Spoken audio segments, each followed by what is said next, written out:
रह गए, ऐसा मुझे लगता है। और उनके प्रशंसकों को भी ऐसा लगता है कि अभी जहां वे पहुंचे थे और जिस ऊंचाई उन्होंने हासिल किया था, वह शुरुआत हासिल से ही हुई थी और अंग्रेजी मीडियम तक पहुंची थी। इरफान को मैं बहुत पहले से जानता रहा हूं और जब वे टीवी शोज कर रहे थे उस समय से मेरा परिचय था। और जैसे मेरे जीवन में तमाम चीजें अनियोजित तरीके से होती रही हैं, कभी भी मैं योजना बना के कोई काम नहीं कर सका, वैसे ही अनियोजित तरीके से ही यह किताब आई। हुआ यह हो कि मैं लगातार इंटरव्यू का करता रहा, मिलता रहा, और मेरा शौक है कि लंबे इंटरव्यू करना, 40 मिनट 50 मिनट, और सिर्फ फिल्म से संबंधित नहीं करना, उसके सामाजिक संदर्भ और बाकी एक्टिंग, क्राफ्ट, इन सारी चीजों को, ताकि पढ़ने वाले को एक मुकम्मल जानकारी मिले उस अभिनेता की, उस डायरेक्टर की, उस राइटर की, और वो ज्यादा अमीर हो सके। वैसी कोशिश मेरी रही लगभग हासिल के आने के बाद से। मेरा पहला लंबा जो साक्षात्कार हुआ उनके साथ, वो मकबूल के बाद हुआ था, जो इस किताब में पहले इंटरव्यू के तौर पर संकलित है। उसके बाद से भी लगातार हमारी बातें होती रही और यह किताब पहले ई बुक के तौर पर आई नॉटनल से। नॉटनल आप सभी जानते हैं कि वो ई बुक प्रकाशित करते हैं और बहुत तेजी से पॉपुलर हो रहे हैं। उसके कुछ दिनों के बाद मुझे लगा कि यह किताब अधूरी है, क्योंकि वहां सिर्फ मेरे इंटरव्यूज थे, मेरे लेख थे, मेरे संस्मरण थे।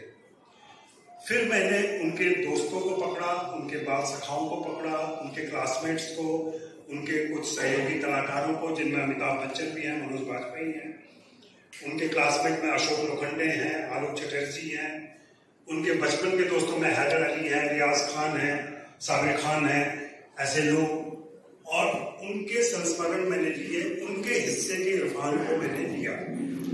इस तरीके से 36 लोगों के संस्मरण इस पुस्तक में जो संकलित हुए, पहले एक किताब के तौर पर आए थे जिसका नाम था इरफानियत। फिर भिलाई के एक प्रकाशक, छोटा प्रकाशक, सरस्वती बुक्स, आकाश महेश्वरी, उन्हें वह किताब इतनी अच्छी लगी ई बुक के तौर पर, उन्होंने कहा कि सर कभी भी आप इसको प्रिंट में लाना चाहें तो मैं इसे प्रकाशित करूंगा। मैंने उनके बारे में पता किया तो मालूम हुआ कि उन्होंने अभी तक कोई ऐसी किताब प्रकाशित नहीं की है और नहीं प्रकाशन जगत में लोग उनके बारे में जानते हैं। फिर भी मेरा उन पर विश्वास था, जिस तरीके से लगे हुए थे, और लगभग 1.5 साल की मेहनत और हम दोनों के आपस की बातचीत के बाद यह किताब आई और इसकी अप्रत्याशित स्वीकृति और सफलता ने प्रकाशक को भी चौंका दिया, क्योंकि अमूमन जैसे आजकल हिंदी की किताबें 500 1000 छपती है, 500 ही छपती हैं, इन्होंने हिम्मत करके 1000 छापी थी और इनका कहना था कि 10 दिनों के अंदर 1000 कॉपी खत्म हो गई। और ये हाल रहा कि जो अमेजोन पे किताब के लिंक डाला हुआ था, वहां डालना पड़ा कि अनअवेलेबल होने से किताब अपनी पॉपुलैरिटी पे, ये सब बातें जरूरी है करना, क्योंकि हिंदी की किताबों के बाद में एक धारणा है कि किताबें नहीं बिकती हैं। लेकिन किताबें, मुझे इस किताब के प्रकाशन ने और इसकी स्वीकृति ने ये जता दिया है कि सचमुच प्रिंट की अपनी एक महत्ता है और प्रिंट में किताबें आनी चाहिए। यह भी तय है कि भविष्य डिजिटल है, सबको डिजिटल होना है, देर सवेर होना है।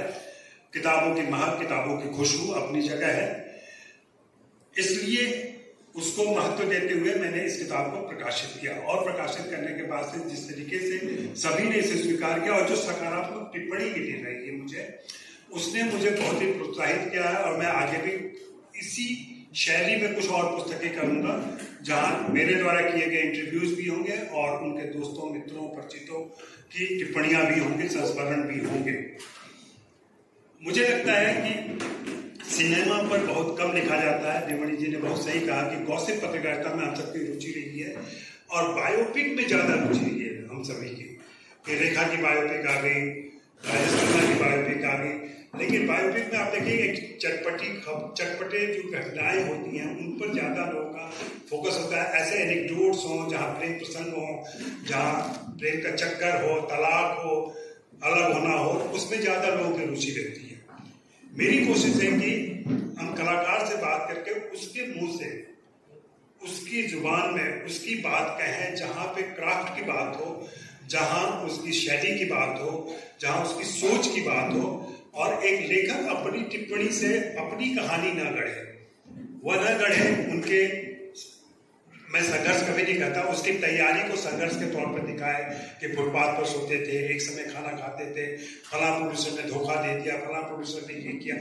इन सब बातों का अपना एक महत्व है, लेकिन आने वाली पीढ़ी के लिए जो उनसे सीखना चाहता है, जो उनको जानना चाहता है, उसके लिए इसका कोई महत्व नहीं होता है कि उनके कितने प्रेम हुए या वे कब कब बीमार पड़े। इसका सिर्फ क्रोनोलॉजिकल महत्व है, उसके अलावा कोई महत्व नहीं है। मेरी ये धारणा है, उसी हिसाब से मैंने ये किताब की है, और मेरा मानना है कि इस किताब से जो भी गुजरेगा, जो भी पढ़ेगा, वह निश्चित रूप से थोड़ा अमीर होकर निकलेगा और ज्यादा करीब होकर निकलेगा इरफान के। ये मेरी बात है, मेरी धारणा है। और पिछले दिनों मेरे मित्र जो जनपद काफी अच्छा कर रहे हैं, लंदन टॉप के एडिटर हैं, तो गजेंद्र सिंह भाटी नाम उनका, कभी मौका मिले तो उनको सुनिए, पढ़िए, आप लोग बहुत ही अच्छा लिख पढ़ रहे हैं। मुझे लगता है कि मेरे बाद अगर कोई आया है बहुत तेजी से उभर कर, मुझसे ज्यादा जानकर और ज्यादा गहरा विश्लेषण कर सकता है, वो है गजेंद्र सिंह भाटी। गजेंद्र सिंह भाटी की टिप्पणी को मैं आपके सामने दोहराना चाहता हूँ। उन्होंने कहा कि अजय जी, आपने यह पुस्तक लिखकर इरफान को 360 डिग्री एंगल में प्रेजेंट कर दिया है। ऐसा कोई भी पहलू नहीं है इरफान का जो अछूता रह गया हो।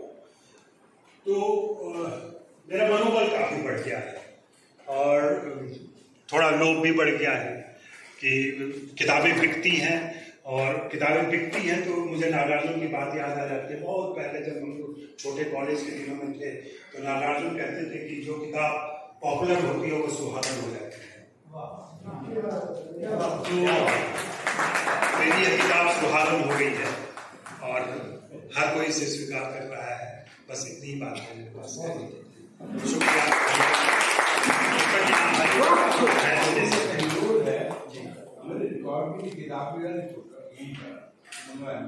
किताब की कॉपी जी जी कॉपी, लेकिन अचानक किताब खत्म हो गई। ये और एक छोटे प्रकाशक ने प्रकाशित किया है। किसी भी नब्द प्रतिष्ठित प्रकाशक के पास जाने की जरूरत नहीं है। आज के दिनों में आपके पास एक प्रकाशक हो, विश्वसनीय प्रकाशक हो, तो कहीं भी आपकी किताब पहुंच सकती है। इंटरनेट एक लोकतांत्रिक दुनिया है, वो सब तक किताब पहुंच जाती है। ये इस किताब जी, ये शुक्रिया।